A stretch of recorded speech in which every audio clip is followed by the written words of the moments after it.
இரவு ஜெபம். கர்த்தருக்கு ஸ்தோத்திரம். எரோமியா 20வது அதிகாரம் 11வது வசனம். கர்த்தரோ பயங்கரமான பராக்கிரமசாலியாய் என்னோடு இருக்கிறார். ஆகையால் என்னை துன்பப்படுத்துகிறவர்கள் மேற்கொள்ளாமல் இடர்வார்கள். தங்கள் காரியங்கள் வாய்க்காதபடியால் மிகவும் வெட்கப்படுவார்கள். மறக்கப்படாத நித்திய இலச்சே அவர்களுக்கு உண்டாகும். கர்த்தர் கொடுத்த நல்ல வார்த்தைகளுக்காக கர்த்தருக்கு நன்றி செலுத்துவோமாக. எங்களை நேசிக்கிற நல்ல இயேசுவே, இந்த நாள் முழுவதும் உடைய சட்டையின் மறைவில் பாதுகாத்தீங்களேப்பா. உமக்கு நன்றி ஏசப்பா. எங்களை வழி நடத்துனீங்க, ஆலோசனைகள் தந்தீங்க, எங்கள் வலது கையை பிடிச்சிங்க, எங்களுக்கு துணை நின்னீங்க, எங்கள் முன்பாக போனீங்களே, எங்களுக்கு பிறகே காக்கிறவராக இருந்தீங்களே.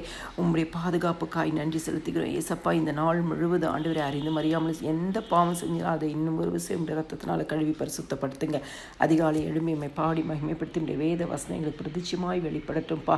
காலைதோறும் கிருபைகள் புதியவைகளாக இருக்க ஒவ்வொரு குடும்பத்தை கிருபையினால் நன்மையினால் நிரப்புங்க இயேசு சுவாமி. ஆண்டவரே, நீர் குடும்பங்களுக்கு மத்தியில் பயங்கரமான பராக்கிரமசாலியாய் ஒவ்வொரு குடும்பத்தோடு இருப்பதற்காக மக்கள் நாங்கள் நன்றி செலுத்துகிறோம். குடும்பங்களுக்கு விரோதமாய் ஆண்டவரை துன்பப்படுத்துகிற காரியங்கள், வேதனைப்படுத்துகிற காரியங்கள், உபத்திரத்தை கொண்டு வருகிற காரியங்கள், நிந்தை, அவமானம், சோர்வுகளை கொண்டு வருகிற காரியங்கள் எதுவும் மேற்கொள்ளாதபடிக்கு ஆண்டவராக இயேசு கிறிஸ்துவின் ரத்தத்தினால் ஆண்டவரை ஒவ்வொரு குடும்பத்தையும் பாதுகாத்து கொள்ளுங்க. எந்த மனிதர்களால் வருகிறதோ அந்த மனிதர்கள் இடர்வார்கள் என்று நீங்கள் சொல்லியிருக்கீங்களப்பா.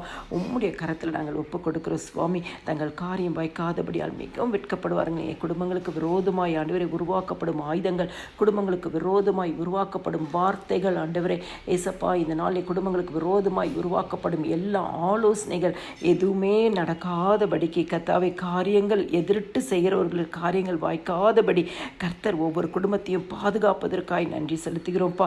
மறக்கப்படாத நித்திய எழுச்சி அவர்களுக்கு உண்டாகும் என்று நீங்கள் சொல்லியிருக்கீங்கப்பா. நீங்கள் உம்முடைய பிள்ளைகளை உயர்த்துங்க, கனப்படுத்துங்க, மேன்மைப்படுத்துங்க ஆண்டவரே. சகல ஜாதிகளுக்கு முன்பாக உம்முடைய வார்த்தையை கேட்கிற பிள்ளைகளை நீங்கள் ஆசீர்வதித்து உயர்த்துங்கப்பா. கர்த்தரோ பயங்கரமான பராக்கிரமசாலியாய் ஜபிக்கிற குடும்பங்களோடு நீங்கள் இருக்கிறீங்க என்பதை வெளிப்படுத்துங்கப்பா. வெளிப்புறமான அற்புதங்களும் அடையாளங்களும் நடக்கட்டும் ஆண்டவரே. உம்முடைய திருநாமம் மாத்திரமே மகிமைப்படட்டும். எல்லா துதியும் கனமும் மகிமையும் ஸ்தோத்திரமும் என் ஆண்டவராக இயேசு கிறிஸ்து ஒருவருக்கே செலுத்துகிறேன். ஆமேன்.